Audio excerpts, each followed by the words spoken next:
తిరుపతి విద్యుత్ కార్యాలయం వద్ద హమాలీల రిలే నిరాహార దీక్షలు 8వ రోజుకు చేరుకున్నాయి. చిత్తూరు జిల్లాలో సంబంధిత పనులను నమ్ముకుని 15 కుటుంబాలు జీవిస్తున్నామని తెలియజేశారు.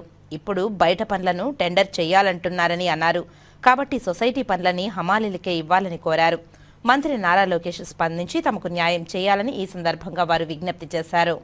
నా పేరు ఎం ఆరోగ్యదాస్, చిత్తూరు స్టోర్స్ హమాలీలుగా పనిచేస్తున్నాం. మేము ఏపీ రాష్ట్ర అధ్యక్షుడిని. మేము 40 సంవత్సరాలుగా ఈ స్టోర్స్ హమాలీలుగా పనిచేస్తున్నాం. చాలా కష్టంగా ఉంది. కానీ బయట కాంట్రాక్టర్లు వచ్చేసి మా మీద పడిపోతున్నారు. మాకు దయ ఉంచి మాకు న్యాయం చేయాలనేసి మేము అందరికీ తెలిపాము. కాని పక్షంలో మేము టెంట్లో కూర్చున్నాము.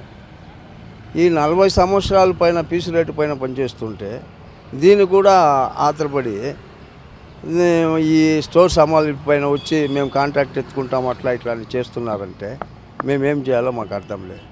దాని గురించి మేమేం చెప్తున్నామంటే మాకేదో 40-60 వేల రూపాయలు జీతం ఇచ్చేయండి, మా పని మేము చేసుకుంటాము, మీరేం చేసుకుంటారో చేసుకోండి, దయ ఉంచి మా స్టోర్స్ హమాలీల పైన కడుపు కొట్టొద్దనేసి మేము విజ్ఞప్తి చేస్తున్నాం. సార్ లోకేష్ సార్, మీరు ఎక్కడున్నా ఈ హమాలీలకు న్యాయం చేయాలనేసి నేను విజ్ఞప్తి చేస్తున్నాను. ఇన్ని సంవత్సరాలకు లేకుండా ఈరోజు వచ్చేసి మా కడుపు కొట్టాలనేసి అందరు చూస్తున్నారు.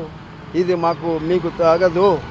మీరు ఎక్కడ ఉన్నా సరే ఈ స్టోర్స్ హమాలీలకు న్యాయం చేయాలనేసి మీకు మనవి చేస్తున్నాను. దయ ఉంచి ఈ టెండర్లకి సొసైటీ పైనే చేస్తున్నాము 40 సంవత్సరాలుగా.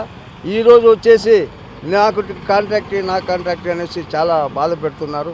మీరందరూ దయ చూసి మాకు న్యాయం చేయాలని, లోకేష్ సార్ గారు ఎక్కడ ఉన్నా ఈ హమాలీలకు న్యాయం చేయాలని మేము విన్నపించుతున్నాం. ఇది 8వ రోజు.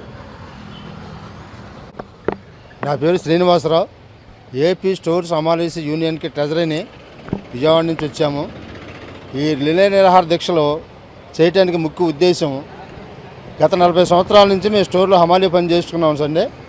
కానీ ఇవాళ కొత్తగా వేరే కాంట్రాక్టర్లు మాలోకి జొప్పించి మా విధానానికి కూడా అడ్డుపడుతున్నారు.